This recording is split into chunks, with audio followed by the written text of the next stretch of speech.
Wow, it's been a long time since I've been able to get out on the bike. It's been about a month, and the bike's been under the tarp the entire time.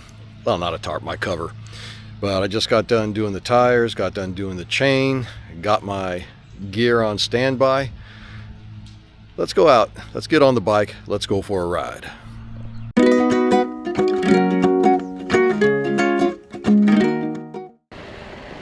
So, hey, welcome back to the channel. My name's Kelly. If you're new here, welcome. If you're returning, how you doing? Glad to see you back. Woo.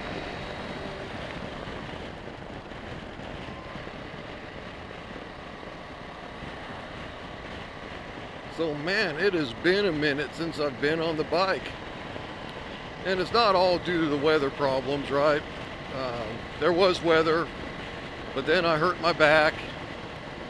And yeah, now both of those issues are resolved. But I tell you, man, it's been so frustrating, so very frustrating. Because the last couple of weeks, the afternoons have been great for riding. The early mornings, not so much.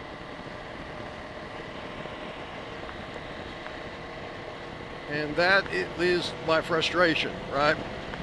So my hours at work got changed to being a proper day shift. And so I leave the house at 5 a.m. now. And yeah, at this time of year, it's still quite cold, and the how do I want to put it? The winter bite is in that cold. It's not like just cool air. There's an actual tangible bite to it that tells me, like, you know what? I've got a car, it's got heat, I can go to Casey's, harass my sister, and get a cup of coffee. I think I'll do that. But come 2 o'clock in the afternoon, now I don't get off work till 4:30, but come 2 o'clock in the afternoon, it's hitting 60 degrees out, and I'm like, man, I wish I would have rode the bike. But I would have regretted it dearly on the way to work. It's not like, there's this guy I work with, he'll ride to work, but he only lives a mile away.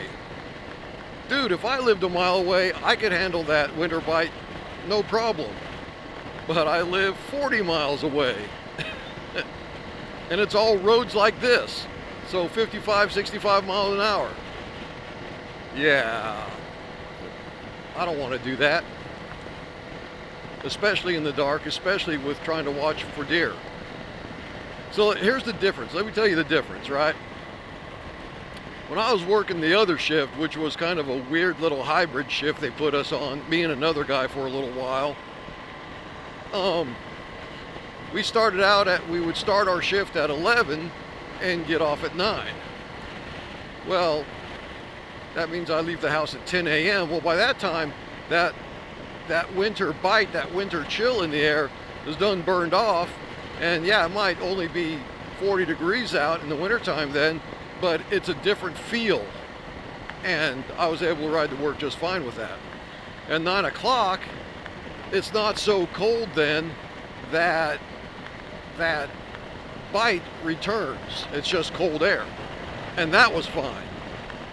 But at, you know, like between 4 or 5 a.m., that's when it's the absolute coldest. And I've tracked the weather long enough since riding motorcycles to know that's a fact. That is the absolute coldest, nastiest air to decide to saddle up on. And I decided I don't like it.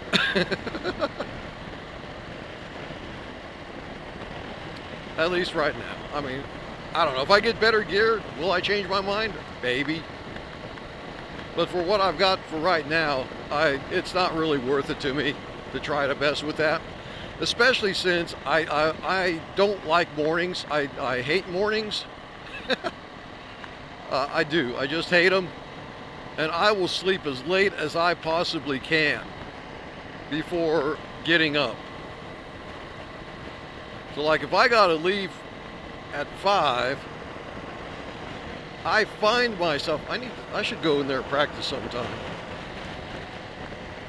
I find I will set my first alarm at 4:30 and my last alarm goes off at 4:50, and I'm okay with that because I shower the night before, right? So I just roll out of bed, roll into some clothes, and roll out the door. If I feel like taking my bike, I actually do have to get up at 4:30 and start, you know, my ritual of getting my gear out and that kind of thing. And it probably doesn't take that much longer to get my gear on, but it feels like it. 4:30 in the morning, everything just feels slower, more cumbersome.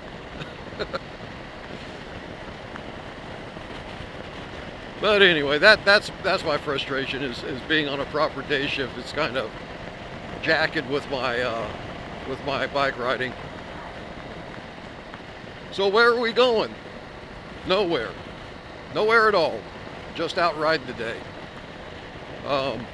That's the nice thing about having a bike, is nowhere is a perfectly acceptable destination to go. I think maybe another way of looking at it is when I get on my bike, I kind of have this flash thought. I've got somewhere to go and no place to be. That somewhere to go is wherever I feel like it. And I've literally got no place I have to be. And so I'm just out riding. I wonder if I could get that a bumper sticker somewhere. Somewhere to go and no place to be. But I wouldn't do this in a car, you know what I'm saying? I just wouldn't. If I didn't have this bike and I was, and this was the same day and all I had was my truck and my car, I'd still be at home, sitting on my phone, sitting on my computer, you know. Maybe doing something constructive like cleaning out my shed. I don't know. Probably not, but that's a thought. I could be doing that.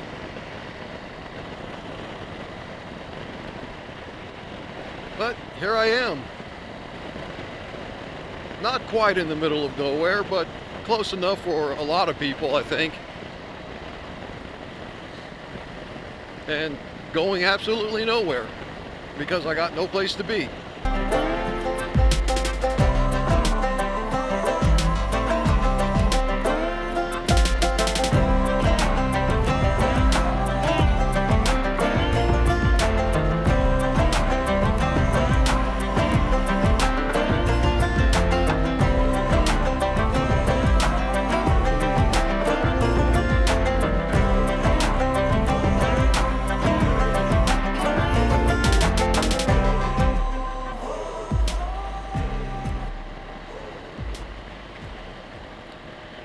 So for now, for everyone that's seen any of my other videos, I know it's flat and most of the time you can't tell what direction I'm headed or what I'm doing, but I'm headed east this time.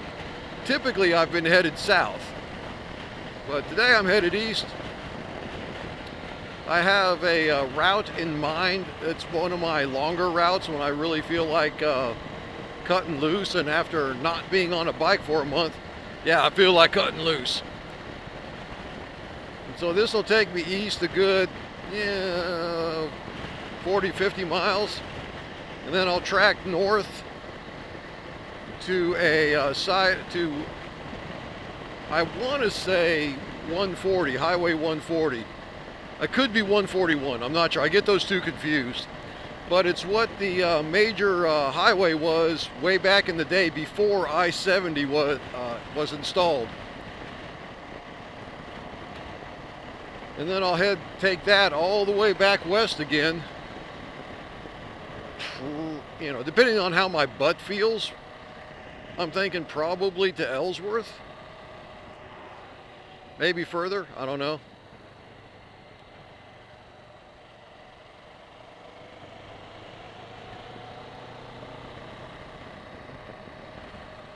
Or if my wife calls me home first.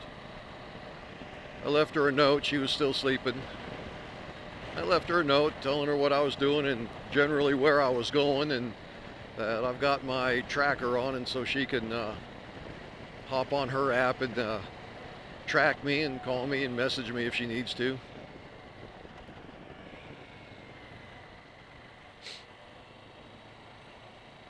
Small town USA. How you doing, buddy?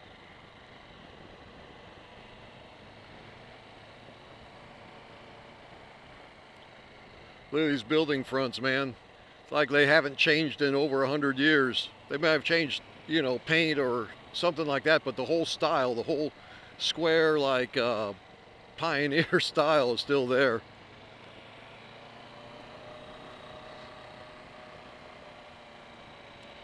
They're so small, right? Because you know, there's no business here really, but you see nice homes like that one, and you're like, is that strictly from agriculture? You know, some of those homes like that one there, that's guaranteed that's a 110-year-old home.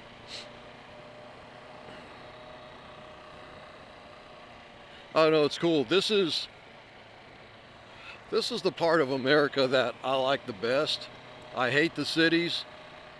I grew up in a city. I was raised in Denver, but I'll never, ever go back to live in a city. I don't care what the World Economic Forum says. I don't care about their 15-minute cities, which are just nothing more than pumped up prisons. Don't want it, don't need it.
Anyway, I'm not going to make a video out of my entire trip, but I just thought I'd pop on and say hi to everybody, and hey, we're back on the road, man.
All right, intersection. I think we're going to keep going east for a little bit longer.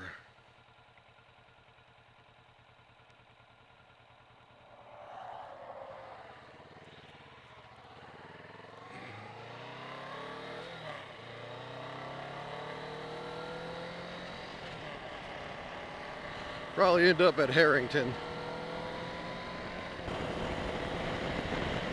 You know, the funny thing about Kansas, it really isn't that flat the farther east you go.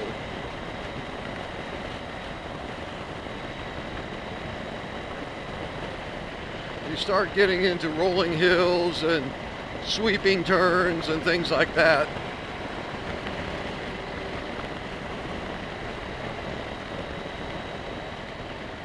It's West Kansas that's absolutely awful. Anyone who's driven I-70 from Kansas to Colorado, West Kansas into eastern Colorado, ugh. That is absolutely awful. That's a no man's land.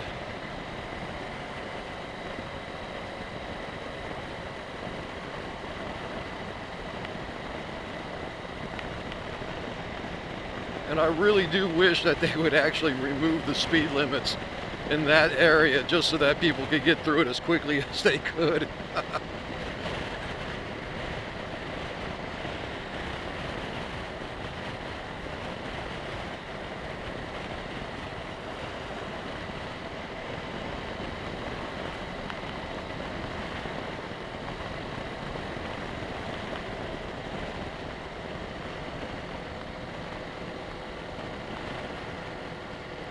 But hey, it's better than it used to be. I mean, when I was a kid, and my grandmother lived out here in Kansas, and we lived in Denver, Colorado, we'd come out here during the summers, you know, for a week or two, vacation, visit grandmother, you know, help her fix stuff around the house that needed to be fixed, stuff like that, right? But it would be my dad and mom, myself, and my sister, and our family dog, which was a German Shorthair at the time, all stuffed into a single cab Ford pickup. And the speed limit then was 55 miles an hour on I-70, and we didn't have air conditioning. My God, that was awful.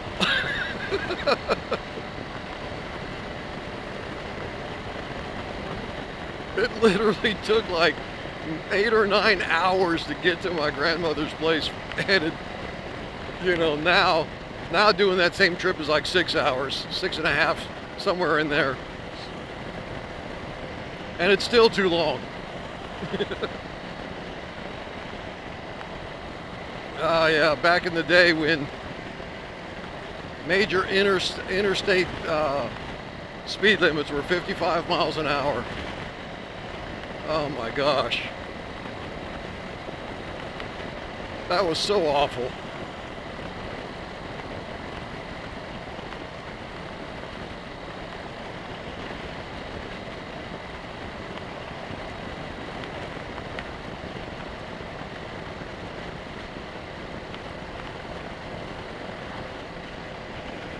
But I suppose, to be fair, vehicles that were being made probably weren't the safest vehicles to have after a certain amount of speed anyway. Like, brakes would get soft and cornering wasn't awesome, things like that.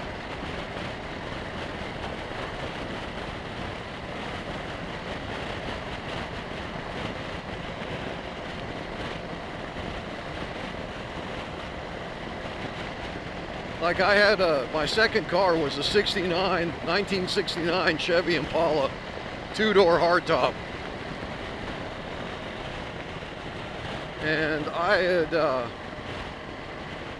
spent a great deal of time and money hot rodding that thing up, you know. I'd made a bunch of money in Air Force boot camp. Couldn't spend it anywhere, so when I got home, instead of being responsible and planning for my life, I dumped all that money into my engine and transmission of that car. Spent a summer couple of weeks in that summer in a friend's garage, building everything, putting everything together, building it up, and wow,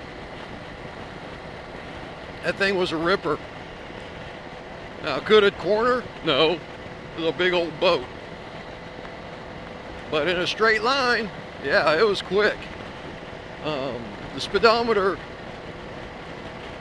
stopped at 120, and I have no idea how fast I was going. I was showing it to my dad one time, so I strapped him in the passenger seat, and we got on a certain road outside of Denver, driving back into Denver. And one of the things I'd done was put a manual valve body in my automatic transmission, so I had to shift it myself. And first gear would take me up to like, if I remember right, like 45, 50. Second gear would take me up to about 90 before I had to shift it. And then, of course, shifting in the drive would take me however far it could take me.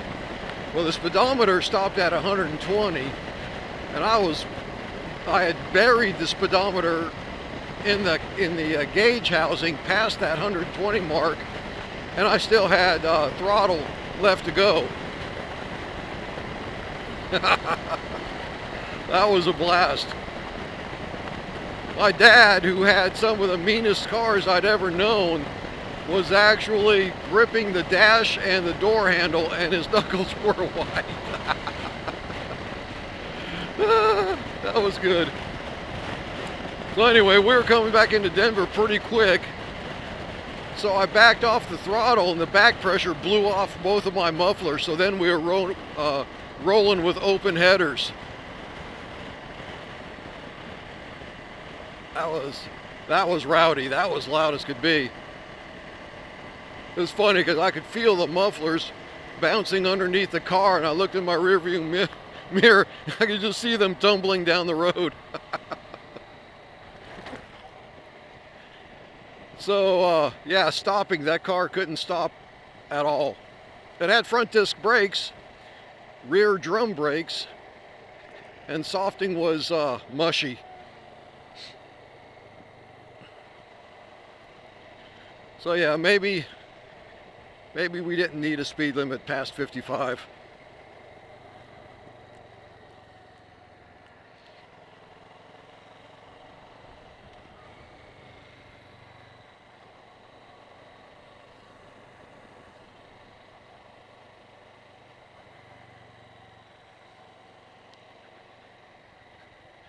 Another quintessential small town.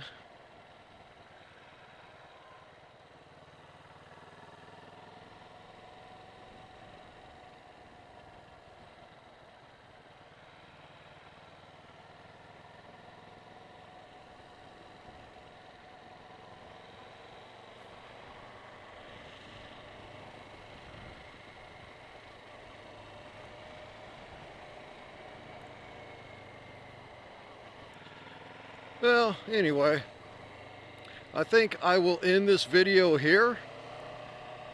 It's a good ride. It's just getting better as I go further east. And maybe I'll throw the camera back on and make another video for later on this same journey. But for now, I think I'm going to end it here and just kind of enjoy the rest of my ride. And until next time, you guys be good, stay safe, and I'll see you in the next one.